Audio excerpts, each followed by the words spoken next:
Drage nagrajenke in nagrajenci, najprej iskrene čestitke ob pomembnem dosežku, ki vas v tednu Univerze v Ljubljani zavedno postavlja med nadpovprečne študente in študentke naše fakultete in univerze. Tako kot lanskoletnim nagrajencem bomo tudi vam podelili nagrade prek spleta. Morda bo dogodek zato močneje zapisan v vaš spomin in ga bo videlo več ljudi, prikrajšani pa boste za občutke, ki se razvijajo v slavnostni zbornični dvorani univerze pred publiko in sonagrajenci. A v vsakem primeru je ta dogodek za vas, vaše mentorje in vaše najbližje edinstven in poseben.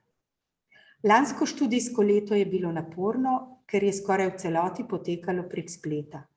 In končevanje magistrske naloge v negotovi situaciji pandemije je zahtevalo od vas dobršno mero motivacije in vztrajnosti.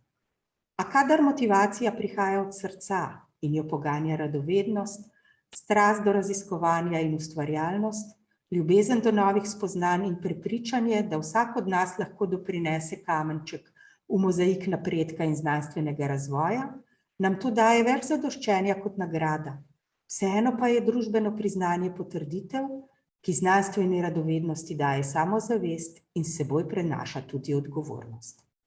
Drage nagrajenke in nagrajenci, naj zaključim z verzom Toneta Pavčka.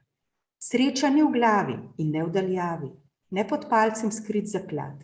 Sreča je, ko se delo opravi in ko imaš nekoga rad. Ali v našem primeru, ko imaš nekaj rad. Čestitam vam ob izjemnem dosežku, ki hkrati zaključuje vaš študij na magistrski stopnji in vam želim, da bi to, s čimer se ukvarjate, vedno imeli radi in da bi se vedno ukvarjali s tem, kar imate radi.